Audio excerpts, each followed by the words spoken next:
안녕하십니까. 2020 손해보험 연수교재 제1편 3차시 시간입니다. 제1편은 보험 이론과 윤리를 다루고 있고요. 이번 차시는요, 손해보험의 기초 이론에 대해서 살펴볼 건데, 사실은 이제 명실공히 손해보험과 관련된 본격적인 내용은 이번 차시부터 시작된다고 보시면 될 것 같습니다. 따라서 가장 기초적이면서도 근간이 되는 개념 정리에 될 내용들이 많이 나와 있다 보니까 이번 차시에서 여러분들께서 학습 정리를 잘 해두신다면 나머지 2편, 3편, 4편까지 학습을 하시는데 어려움이 없지 않을까 생각이 좀 들고 있습니다. 그래서 여러분들 잘 따라오시기를 부탁드리면서 본격적인 내용 살펴보도록 하겠습니다. 일단 위험의 개념에 대해서 먼저 살펴보셔야 되는데요. 자, 위험이라고 하면 불확실성이라고 얘기를 하는 거죠. 자, 그러면 손해보험에서는 그 위험의 개념에 대해서 어떻게 정리하고 있는지를 살펴보도록 하겠습니다.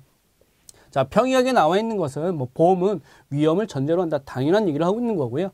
위험이 없으면 보험도 없다. 즉, 보험이라고 하는 것은 리스크를 해지하기 위해서 고안된 상호부조의 원리다 보니까 보험이 위험이 있으면 당연히 있는 건 맞는 거죠. 자, 그 다음에 위험이라고 하는 것이 이제 기본 개념이 나오게 되는데, 여기서 중요한 것은 이제 우연한 사고 발생에, 제가 방금 전에 위험이라고 하는 것은 리스크라고 말씀드렸죠. 불확실성. 그래서 불확실성 또는 그 가능성, 사고 발생의 가능성, 우연한 사고 발생의 가능성을 얘기를 하는 거죠. 일어날지 일어나지 않을지를 잘 모르나 발생하게 되면 큰 경제적 손실을 가져오기 때문에 이 자체를 우리는 위험이라 얘기를 하는 겁니다. 자, 그런데 시험 문제와도 관련돼서 중요하게 개념 정리하셔야 될 게 뭐냐면 위험에 관련 개념들을 여러분들께서 정리하셔야 되는데, 여기서 이제 미리 소개를 해드리자면 위태라는 개념이 나오게 되고요. 그 다음에 사고라는 개념이 나오게 되고 손해라는 개념이 나오게 됩니다. 자, 위태는 어떤 느낌이 오시죠? 위험한 상태라고 규정할 수 있을 것 같아요. 그래서 또 이 위태는 우리가 교재 학습 하시게 될 때는 세 가지가 나오게 됩니다. 물리적 위태, 정신적 위태, 도덕적 위태 이렇게 나오게 되는데 각각을 또 구별하시는 게 중요한 포인트가 될 것 같습니다. 자, 위태에 대한 개념부터 한번 정리해 보시도록 할게요. 특정한 사고로부터 발생될 수 있는 손해의 가능성을 새로이 만들어내거나 증가시키는 상태가 중요합니다. 상태. 자, 그래서 이 상태를 위태라고, 위험한 상태라고 정리할 수 있을 것 같고요. 물리적 위태, 도덕적 위태, 정신적 위태로 나뉜다. 이렇게 말씀드렸는데, 중요한 것은 물리적 위태, 도덕적 위태, 정신적 위태를 각각 구별하시는 게 중요합니다. 그래서 시험 문제 자주 나오기 때문에 제가 별표 표시도 2개나 했는데요. 하나씩 꼼꼼하게 살펴보도록 하겠습니다. 자, 물리적 위태라고 하는 것은 자, 이런 사고나 손해가 일어날 수 있을 만한 물리적 환경이라고 보시면 될 것 같은데, 자, 내용을 보시게 되면 손해의 발생 가능성을 새로 만들어내거나 증가시키는 건데, 여기서 중요한 키워드는 자연적이고 물리적인 조건이라고 그래서, 예를 들어서 요즘 겨울철이니까 이 겨울철에는요 블랙 아이스라고 그래가지고 도로 위에 빙판 있잖아요. 사고 위험이 더 커지죠. 그래서 감속을 하라고 하는 건데, 자, 이렇게 도로상의 빙판, 이것은 물리적인 환경이잖아요. 그 다음에 우리 공장지대 같은 데 가면 공장 건물 안에 기름걸레 같은 것들 이렇게 쓰고 이렇게 쭉 이렇게 흐트러 놓은 데가 있거든요. 근데 기름걸레는 미끄럽잖아요. 그걸 밟고 넘어질 수 있잖아요. 그러면 일하는 종업원이 상해를 입을 수도 있다. 자, 그래서 공장 내 기름걸레가 흩어져 있는 상태, 이런 경우는 사고 나라고 환경이 만들어져 있는 것이죠. 자, 그 다음에 주택 내 휘발유가 저장된 상태, 그 휘발유는 화재의 위험이 더 커지기 때문에 이런 경우는 위험한 환경에 따른, 휘발유가 없는 곳보다는 위험의 가능성이 더 많은 거죠. 자, 그 다음에 자, 인간의 행위와는, 물리적 위태는 인간의 행위와는 직접적 상관이 없다. 그러니까 어떤 고의성을 갖고 있거나 아니면 인간의 어떤 부주의하거나 이런 것들로 인해서 생기는 문제가 아니라 환경 자체가 그렇게 돼 있다는 것을 물리적 위태로 우리가 규정할 수 있는 거예요. 자, 그 다음에 도덕적 위태는 뭐냐? 도덕적 위태란 이제 정신적 위태가 사실은 인간의 행위와 관련되어 있는 거죠. 그럼 도덕적 위태는 뭐냐면 손해의 발생할 가능성을 새로 만들거나 증가시키는 건 맞는데, 자, 고의적으로 증가시키는 개인의 특성이나 정신적 상태를 얘기를 하는 겁니다. 예를 들어서 어떤 부정된 행위, 그 다음에 도덕적이지 않은 행위, 그 다음에 악의적인 나쁜 의도를 갖고 있는 사기 행위, 그 다음에 역시 일부러, 그 다음에 강도, 고의 방화, 불을 내는데도 일부러 불을 내는 경우 있잖아요. 자, 이런 경우는 도덕적 위태예요. 자, 그래서 정신적인 상태라고 하는데 이것은 고의가 이제 키워드가 되겠죠. 근데 졸음운전이 도덕적 위태에 들어가느냐? 이건 아니죠. 도덕적 위태, 졸음운전은 정신적 위태에 이제 들어가게 되는 거거든요. 그러니까 정신적 위태는 뭐냐면 도덕적 위태가 많이 헷갈릴 수가 있는데 좀 기강해이라고 보시면 돼요. 정신적 위태는. 자, 그래서 정신적 위태로 한번 보도록 하겠습니다. 기강적 위태로 되어 있는데 기강의 해이에 따라 우리 보통 이런 표현 쓰지 않습니까? 뭔가 집중력이 약해졌다는 거죠. 자, 그래서 무관심이나 부주의, 뭐 사기, 저하, 풍기문란 등 이런 것들이 정신적 위태, 위험한 상태다. 자, 그래서 졸음운전 같은 경우는 부주의잖아요. 그러니까 이런 거 졸음운전 사실은 여기 들어가는 게 맞는 거고 도덕적 위태에 들어가면 안 되는 것이죠. 그래서 졸음운전, 그 다음에 자동차에 키를 두고 주차하는 경우. 자, 자동차에 키를 두고 주차하면 생길 수 있는 문제가 뭐가 있을까요? 예, 차량을 도난당할 수가 있겠죠. 그러니까 절취운전이 가능할 수 있는 상황을 만들어주는 거잖아요. 그렇기 때문에 이런 것들은 정신적 위태로 이렇게 분류할 수 있어요. 자, 이렇게 각각의 위태 상황들을 분류를 했는데 시험 문제에서는 이제 하나의 예시가 나오는 거죠. 뭐 인간의 부정 이런 것들은 뭐 물리적 위태냐, 도덕적 위태냐, 정신적 위태냐. 이럴 경우는 이제 도덕적 위태로 여러분들께서 딱 찍어주셔야 된다. 이렇게 각각을 구별하는 게 좀 중요할 것 같습니다. 자, 그다음에 위태를 보셨다고 한다면 이제 사고를 보셔야 돼요.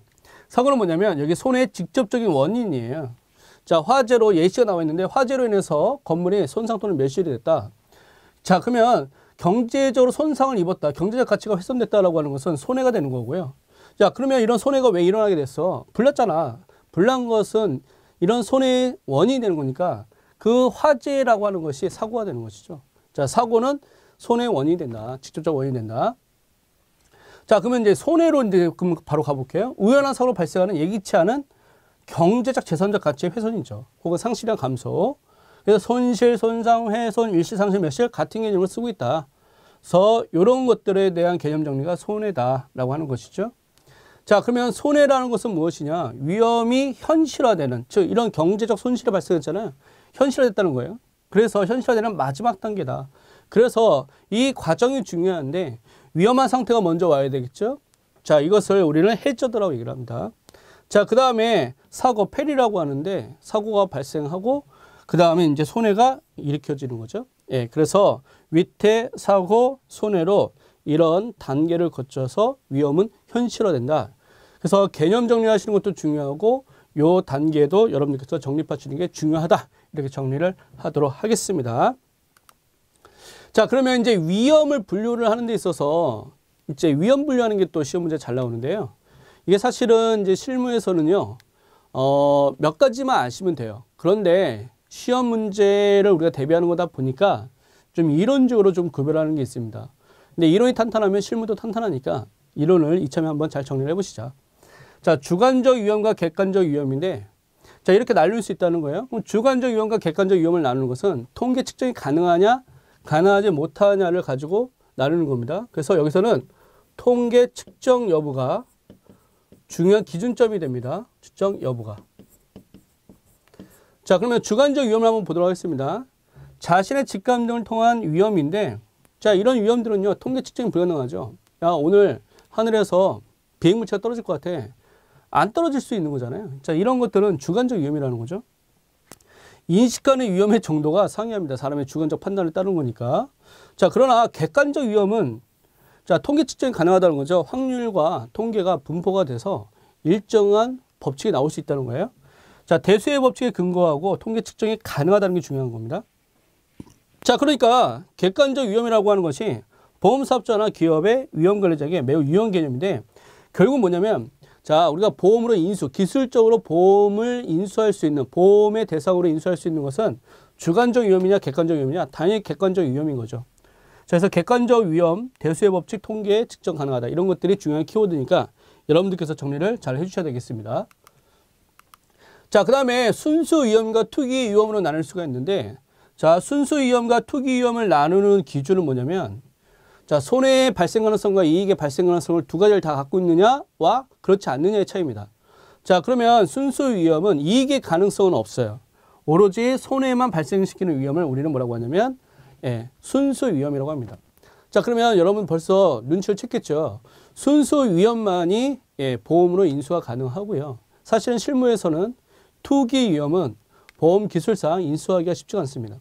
그러면 투기 위험이 뭐냐? 그러면 이익도 상존하고 그 다음에 손해도 상존한다는 거예요. 자, 도박 같은 경우에 잃을 위험도 있고 좀 좋은 편은 아니지만 이익 가능성도 있잖아요.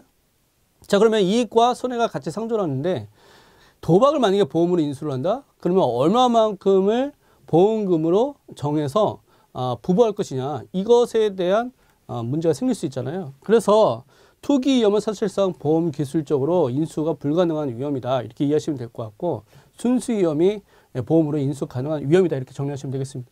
자, 그러면 순수 위험에는 어떤 종류가 있느냐? 상해, 사망, 화재, 교통사고 같은 것들이 해당이 되겠고요. 자, 순수 위험은 객관적 위험하고도 같은 일맥상통하다고 보시면 될 것 같은데, 대수의 법칙이 적용이 된다. 자, 그래서 대수의 법칙 정리하시면 될 것 같고, 자, 그 다음에 여기에 보시게 되면 보험화의 가능성이 높다고 되어 있잖아요. 그러니까 보험으로 인수할 수 있다는 거죠. 위험 측정이 가능하기 때문에 이 포인트가 중요할 것 같고요. 순수위험 모두가 보험화 가능한 것은 아니다라고 하는 건데, 자, 순수위험이 보험화가 될 수는 있으나 모두 되는 것은 아니죠. 자, 순수위험 중에 손실, 그러니까 손해만을 야기할 수 있는 것 중에 예를 들어서 재난이 발생했다. 자, 이런 대량의 재난이 발생했을 때 보험회사가 감당할 수 없는 위험의 손실들을 보험회사가 부담을 해드리는 거거든요. 이럴 경우에는 아무리 순수위험이라 하더라도 보험회사 인수할 수가 없다는 것이죠. 기술적으로. 그렇기 때문에 모두 보험회사 인수하는 것은 아니다. 순수위험이라 할지라도 이게 이제 시험 문제에 자주 나오는 포인트 중에 하나입니다. 그래서 순수위험 모두 보험화 가능, 이건 틀린 표현이다. 이렇게 정리하시면 되겠습니다. 자, 근데 투기위험 방금 전에 설명드렸던 건데, 자, 손해와 이익이 모두 상존하는 위험이다. 둘 다 공유하고 있다는 것이고요. 대수의 법칙이 적용이 어렵죠. 예, 그래서 보험의 대상이 불가하다는 것이고, 자, 개인이나 기업은 손해를 입어도 사회는 이익을 볼 수 있다. 자, 제가 방금 전에 도박을 예를 들었지만 도박이 아니라 우리가 뭔가 사업에 신규 투자를 한다. 이 또한도 투기 위험인가? 왜냐하면 투기라고 해서 뭔가 좀 부정적인 이미지를 미리 선입견을 가지실 필요는 없고요. 손해이익 가능성이나 이익의 가능성을 둘 다 갖고 있다고 해서 우리는 투기 위험이라고 그냥 정의하는 것뿐이고, 우리가 신규 사업 투자한다. 그러면 사업이 쫄딱 망할 수도 있는 거고요. 사업이 승승장구해가지고 상장까지 할 수도 있잖아요. 그러니까 이익과 손해가 둘 다 상존한다. 이런 것들 투기 위험이라고 한다. 주식 투자라든가 신규 사업 진출, 도박, 이런 것들이 투기 위험에 해당되는 것이다. 이렇게 정리하시면 되겠습니다. 자, 또 위험을 우리 두 종류를 또 나눌 수도 있어요. 자, 제가 지속적으로 객관적 위험, 주관적 위험, 순수 위험, 투기 위험 얘기하면서 보험으로 인수 가능하냐, 가능하지 못하냐, 보험의 기술상. 자, 여기서 보험 가능 위험이라는 게 있고 불가능한 위험이 있는데, 자, 보험 기술상 인수가 가능한 순수 위험, 순수 위험은 일반적으로 보험 인수가 가능하다는 거죠. 자, 이렇게 보험 가능 위험 중에는 크게 세 가지 위험이 있습니다. 인적 위험, 그다음에 재산적 위험, 그다음에 배상 책임 위험이라는 게 있는데, 자, 인적 위험이라고 하는 건 질병, 뭐 상해, 사망 이런 것들, 노령 사망, 개인의 건강과 생명에 관한 위험을 우리 인적 위험이라고 하고요. 자, 그다음에 재산적 위험이라고 하는 것은 재산의 손실을 야기하는 거니까 교통사고, 그 다음에 건물의 화재 이런 것들이 이제 재산적 위험인 거죠. 근데 배상책임 위험이라고 하는 것은 뭐냐면, 이 배상책임 위험은 제3자에게 법률적으로 배상, 보상이 아니라 배상, 내게 과실이 있거나 이러면 배상을 해줘야 되는 것이죠. 자, 그래서 배상책임보험은 손해보험에서만 다루는 것인데, 이런 배상책임보험까지를 보험 가능 인수를 할 수 있는 그런 위험으로 보는 겁니다. 여기 보시면 타인의 재산이나 신체에 입힌 손해에 대해서 배상 책임 의무가 법적으로, 자, 여기서 도의적이면 안 돼요. 법적으로 부과되는 그런 가능성이 있는 위험을 뭐라고 하냐? 배상 책임 위험이라고 하고요. 자, 이렇게 인적 위험, 재산적 위험, 배상 책임 위험을 손해 발생의 객체에 따라 분류한 겁니다. 요 객체라는 단어도 좀 중요해요. 여러분들께서 이거 뭘로 나눈 거냐라고 하면 객체에 의한 분류다, 이렇게 이해하시면 될 것 같습니다. 자, 보험 불가능 위험은 뭐냐면, 자, 두 종류가 있어요. 순수 위험 중 보험 인수가 불가능한 위험, 아까 대량 재난 같은 이런 걸로, 뭐 지진 뭐 이런 걸로 인해서 대규모의 인명 손실이 됐다. 이런 것들은 보험회사 인수하기가 쉽지가 않겠죠. 그런 거나 아니면 투기 위험 같은 경우 이런 것들은 보험 불가능 위험이다. 자, 그래서 자, 통계 측정이 가능하냐 가능하지 않느냐를 가지고 주관적 위험, 객관 위험을 나눴고, 그 다음에 순수 위험과 투기 위험을 나눴던 것은 이익과 손해에 동시 다 상존하느냐 그렇지 않느냐 그거 갖고 나눴었고, 그 다음에 보험 가능하냐, 보험 인수가 가능하냐, 가능하지 않느냐, 갖고 보험 가능 위험, 보험 불가능 위험 이렇게 나눴던 거죠. 자, 그러면 보험 가입 대상의 위험의 특성을 우리가 이제 살펴보셔야 되는데, 자, 지금 우리가 보험의 기술상 인수할 수 있는 그런 위험이라는 게 있었다고 했잖아요. 아까 투기위험 같은 경우는 보험으로 인수가 불가능하다고 그랬으니까 그럼 보험으로 인수가 가능한 그런 위험의 일반적인 공통적 특징들이 뭐가 있느냐 이게 시험 문제 잘 나오는 거죠. 자 그러면 다수의 동질적 위험이 있다. 대한민국의 주택 1년 동안 화재가 몇 건이 발생하느냐 공장 물건들이 화재가 얼마만큼 발생하느냐 자 이런 것들이 다수의 동질 주택이라고 하는 동질의 위험 주택이 화재라고 하는 동질의 위험 근데 이 주택이 한두 개만 있는 게 아니라 여러 개가 있잖아요. 그죠? 자, 그 다음에 우연한 사고 위험을 보험회사가 이제 인수를 하게 되는 거죠. 보험으로. 자, 그 다음에 명확하고 측정 가능한 위험을 우리는 즉 뭐냐면 통계의 법칙에 의해서 확률 분포가 일정하게 나와야 된다는 것이죠. 자, 그 다음에 자연계 이상 변동 등이 아닌 손실. 자, 이거는 왜 그러냐? 아까 제가 방금 전에 설명드렸던 것처럼 대량 어떤 자연재해로 인해서 어떤 손해를 발생시키는 손실이 일어났다. 보험회사가 감당할 수가 없죠. 보험회사가 무너지게 됩니다. 재무적으로. 그래서 보험회사가 감당할 수 있는 손실이어야만 보험 가입 대상이 된다는 거죠. 감당할 수 없으면 보험으로 인수가 불가능하다. 이렇게 정리하시면 될 것 같고요. 자, 앞에 명확하고 측정 가능한 위험과 같은 맥락인데 확률적으로 측정 가능한 위험, 확률 분포가 있어야 되고 우리가 보통 대수의 법칙이라는 것을 얘기를 했었죠. 그 다음에 경제적 부담이 가능한 보험료를 납부할 수 있는 정도의 위험. 이런 위험이라고 하면 보험회사 인수가 가능하겠다. 자, 그 다음에 여기 보시게 되면 명확하고 측정 가능한 위험에서 시험 문제에서 좀 출제가 됐던 지문 중에 이런 지문이 있어요. 손실 발생의 시간과 정서가 어느 정도 명확한 위험, 이런 위험을 우리는 보험가입대상 위험의 특성으로 본다? 예, 맞는 내용입니다. 그래서 이것도 여러분들께서 주의해서 보시면 될 것 같습니다.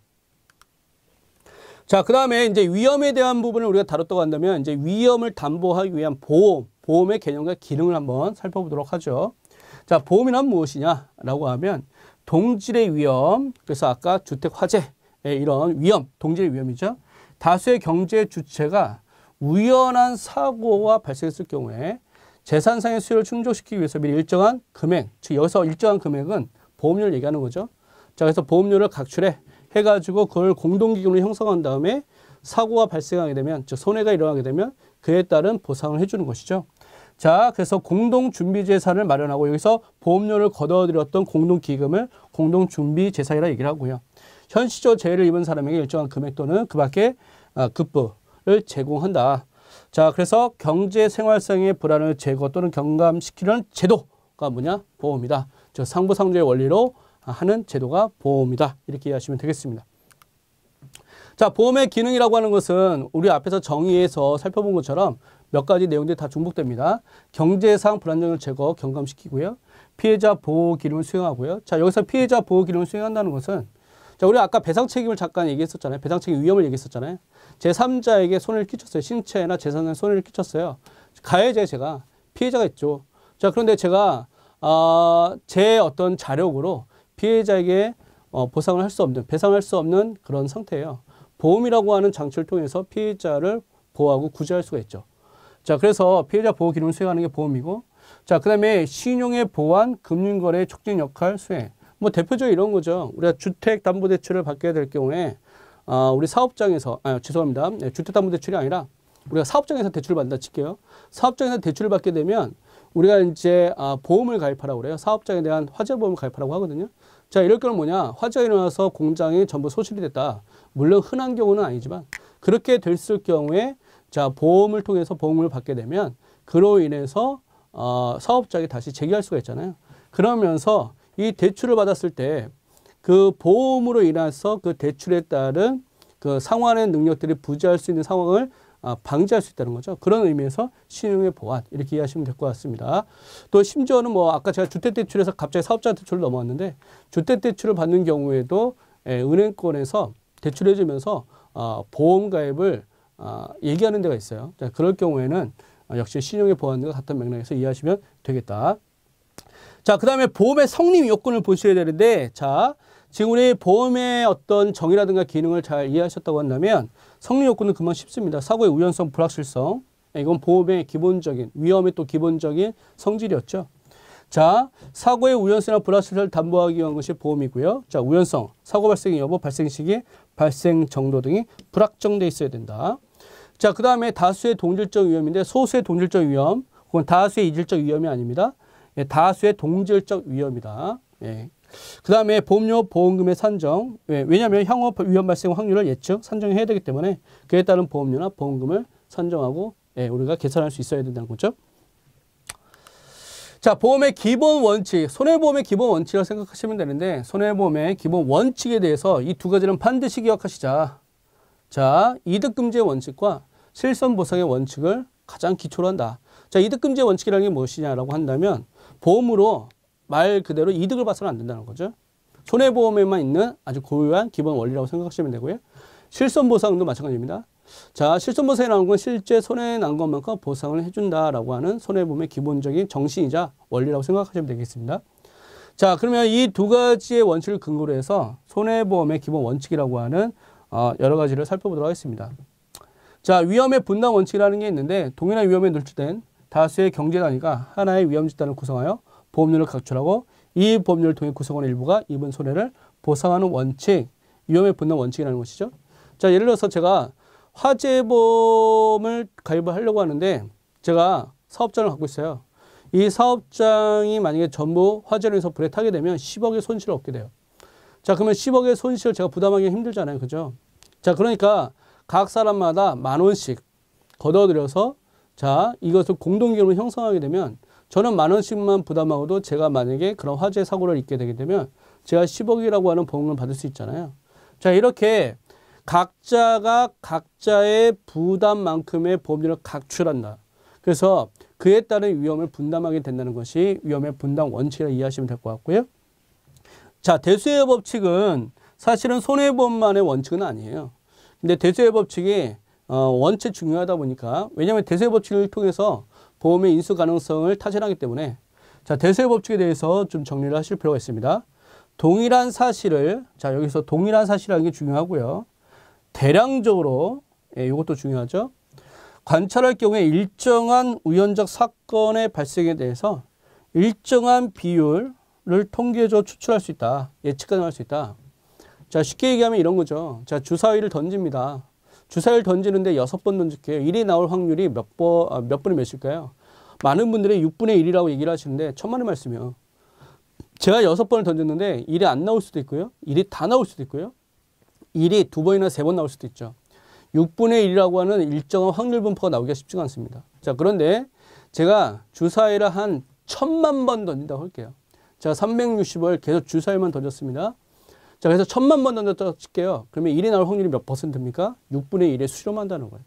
그러니까 모수가 많아지면, 즉 대량적으로 관찰하게 되면 일정한 확률 분포가 나온다는 것이죠. 그게 대수의 법칙이다. 그거에 근거해서 우리가 보험 인수를 가능할 수 있게끔 한다. 이렇게 이해하시면 되겠습니다.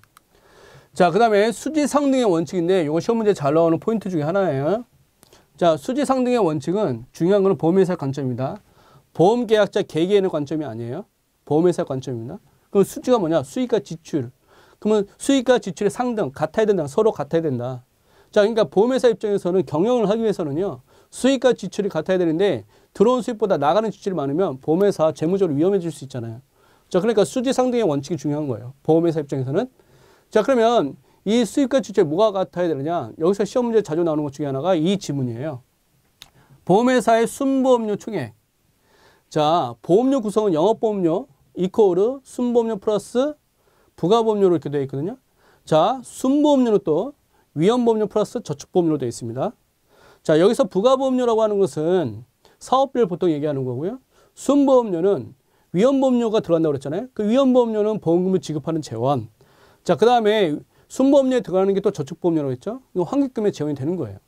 자, 그러니까 여기서 부가보험료가 아닌 순보험료 총액은 자, 지급되는 보험금 총액과 같아야 된다는 거지. 그게 뭐냐면 수지상등의 원칙이라는 겁니다. 그럼 시험 문제에서 어떻게 나오냐면 총보험료로 나와요. 총보험료 이코르 지급보험금 총액. 자, 이러면 이것은 수지상등의 원칙으로 우리가 교재에서 나와 있는 내용은 틀린 것이다.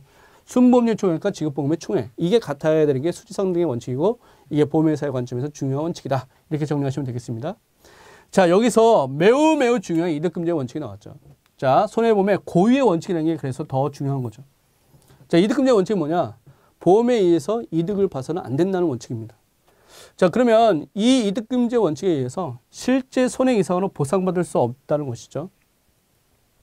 자, 그러면 초과보험이나 중복보험에 관한 규정 혹은 보험자 대위 등에 도입되는 개념인데 이게 조금 어려워요. 자, 일단 초과보험 우리 앞전에서도 우리가 잠깐 살펴봤었는데 자, 초과보험이라는 게 뭡니까? 일단 손해보험에서 중요한 개념 하나가 나오는데 보험가액이에요. 자, 배우셨죠? 자, 보험가액이라고 하는 것은 무엇이냐면 법률상 보험 가입할 수 있는 최고 한도액이에요. 법률상. 자, 건물 하나가 있습니다. 건물 시가가 10억이에요. 자, 그러면 이 건물 10억까지만 들어가면 되는 거예요. 이게 보험가액이에요. 자, 근데 내가 이 건물을 화재를 대비해서 보험가입을 한다. 5억을 들어갔다. 자, 5억만큼 보험가입 금액인 거죠. 자, 그래서 보험가액이 손해보험에만 있는 중요한 개념이고요. 재물보험에서 있는 중요한 개념입니다. 자, 보험가입이 중요한 거예요. 근데 이 보험가입보다 보험가입 금액이 더 커져버리게 되면 이걸 뭐라고 하냐? 초과보험이라고 하는 거예요. 기존은 항상 보험가입이에요. 보험가입 금액이 보험가입보다 넘어서게 되면 현저하게 초과하게 되면 초과보험이라고 얘기를 하는 거고 자, 보험가입을 한 개의 보험에만 가입한 게 아니라 여러 개의 수개의 보험에 가입을 했어요. 자, 근데 이 보험을 가입한 가입 금액의 합계액이 보험가액을 초과하게 된다. 이런 걸 뭐라고 하냐? 중복보험이라고 얘기를 하는 거죠. 자, 그런데 10억짜리 건물인데 자, 일단은 중복보험 생각 안 하고요. 초과보험만 한번 따져볼게요. 제가 20억 들었어요. 20억. 보험가입 금액으로. 자, 그러면 자, 건물 하나당 홀라당 탔어요. 10억짜리밖에 안 되는 건물인데 근데 제가 20억 보험가입을 했기 때문에 20억 보험금 받는다. 그러면요. 20억만 들겠습니까? 제가 10억짜리 건물에 혹은 5천만 원짜리 건물에 100억 들죠. 보험료 내면 되잖아요. 근데 불 내가지고 100억 받으면 되잖아요. 그러면 초과 이득을 얻을 수 있다는 거죠. 이것은 손해보험의 기본적인 입장도 아니고 원칙도 아니라는 거죠. 그래서 사실은 현저하게 보험가액을 초과해서 가입하는 초과보험은 실무에서 보기 쉽지 않습니다. 사실 약간 넘어갈 수 있죠. 왜냐하면 보험가액과 보험가입 금액이 전부 일치할 수는 없거든요. 실무에서는요. 근데 우리가 이런 사고는 일치한다? 전부보험이나 얘기하는 거고 그래서 초과보험 같은 경우는 우리가 약관상에서도 현저하게 초과하는 경우를 초과보험이나 얘기를 하는 거예요. 그러니까 조금 넘어가는 건 실무에서 충분히 있을 수 있으나 뭐 10억짜리 건물에 20억, 100억짜리 들어갈 수는 없다는 것이죠. 상식적으로 말이 안 되는 거죠. 그죠? 자, 그런데 어쨌건 초과보험이라는 개념이 있고 중복보험이라는 개념이 있는 건데 이것은 이득금지의 원칙에 의해서 어떻게 해요?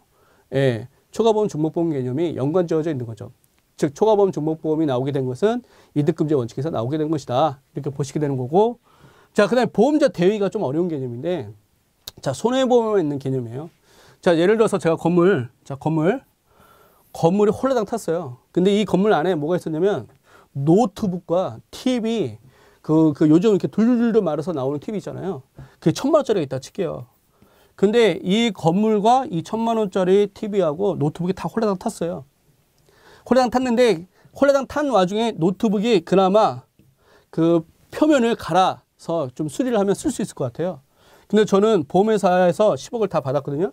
노트북 누구 거예요? 제 건가요? 그러니까 이 건물의 소유자가 갖고 있어야 되나요? 아니에요. 보험회사 보험금을 다 전부 지급을 했기 때문에 이 노트북에 대한 권한 행사를 보험회사가 할 수가 있는 거예요. 이렇게 제3자의 손해보험금을 지급했을 때 그 제3자의 그 물건에 대해서 이런 노트북에 대해서 권한 행사할 수 있는 걸 뭐라고 하냐? 이걸 보험자 대위라고 합니다. 이것 또한 왜 그러냐? 자, 전부 지급했는데 이런 걸 가지고 만약에 초과 이득을 얻을 수 있잖아요. 노트북 같은 걸로. 그러니까 이런 건 이득금지 원칙에서 위배된다는 얘기죠. 그래서 보험자 대위 중복보험 초과보험은 매우 중요한 개념인데 이것이 이득금지 원칙과 연관지어져 있는 거다. 이게 시험 문제에 매우 잘 나옵니다.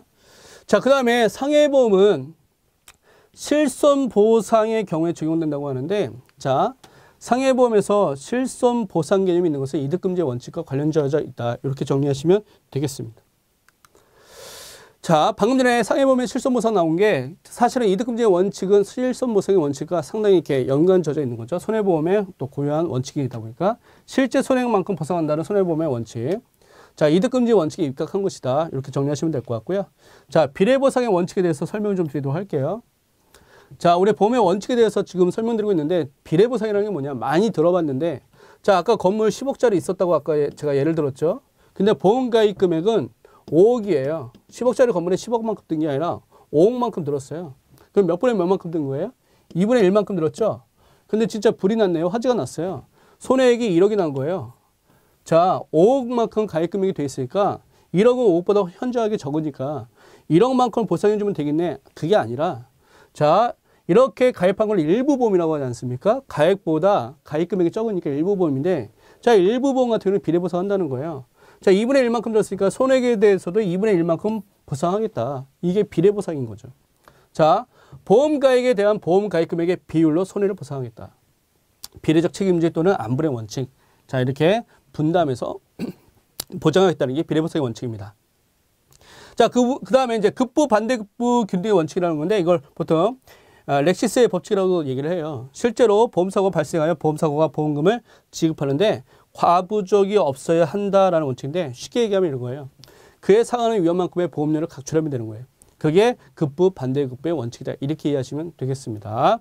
자, 그래서 우리가 실손보상, 비례보상, 급부, 반대급부, 대수의 법칙, 그 다음에 수지상등의 원리, 이득금지의 원칙, 자, 그 다음에 위험분할 원칙, 많은 것들을 학습하셨는데 각각의 개념을 정리하시는 게 매우 중요합니다.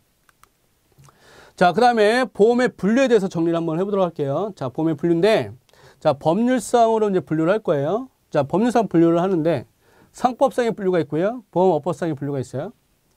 자, 우리 보험은, 보험계약법이라는 게 있는데, 사실은 보험계약법이라는 게 따로 법률로 이렇게, 별도로 있는 것이 아니라, 상법의 제4편을 우리 보험계약과 관련된 규율되어 있는 법 조항들이거든요. 그래서 보통 상법 제4편을 보험계약법이라고 보통 실무에서 얘기를 합니다. 그 상법상에서는요, 이 보험에 대해서 어떻게 분류하고 있냐라고 하면, 자, 손해보험과 그 다음에 인보험으로 구별하고 있어요. 손해보험과 인보험. 자, 그러면 인보험에는 또 뭐가 들어있냐? 생명보험과 상해보험으로 구분되어 있습니다. 그러니까 손해보험과 인보험으로 크게 구별되어 있고, 그 다음에 인보험 안에 생명보험과 상해보험이 있고요. 자, 그럼 손해보험은 또 5가지 되어 있어요. 자, 화재, 운송, 해상 책임, 자동차보험. 이게 손해보험의 고유 영역이죠. 자, 이렇게 되어 있는 게 상법상의 분류예요. 자, 그럼 보험업법상의 분류는 뭐냐? 생명보험, 손해보험, 재산보험. 이렇게 분류해 놓은 것은 보험업법상의 분류입니다. 자, 시험 문제 이렇게 나올 수가 있죠. 재산보험에 대한 분류 기준은 어떠한 법에 근거해서 분류하고 있는가?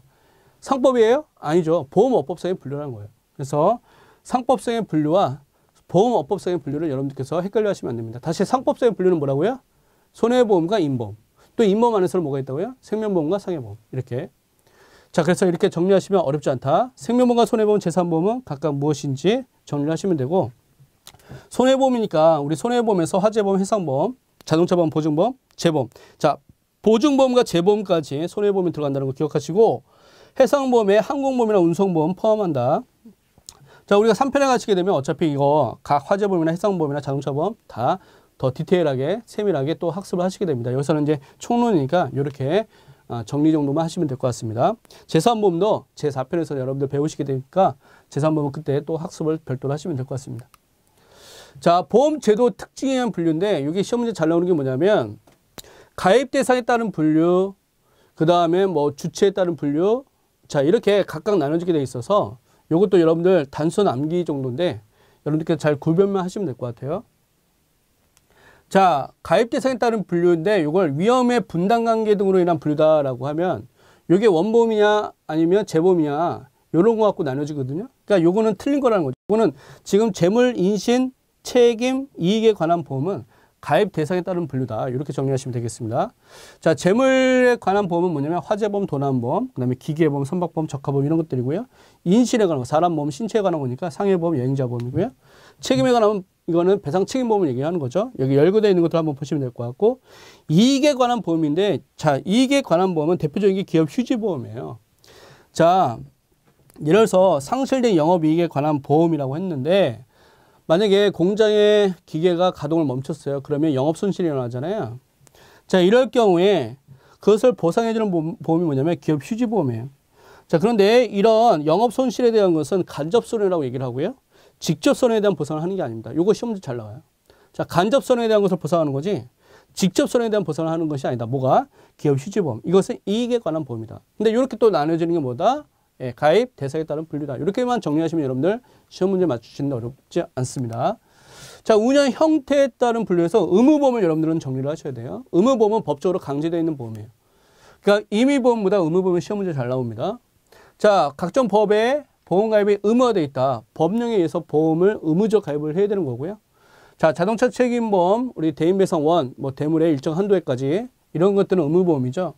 특수건물 화재보험, 예를 들어서 건물 같은 경우에 16층 이상의 건물 같은 경우는 특수건물에 들어가요. 그러니까 이런 것들은 의무적 보험을 가입을 해야 돼요.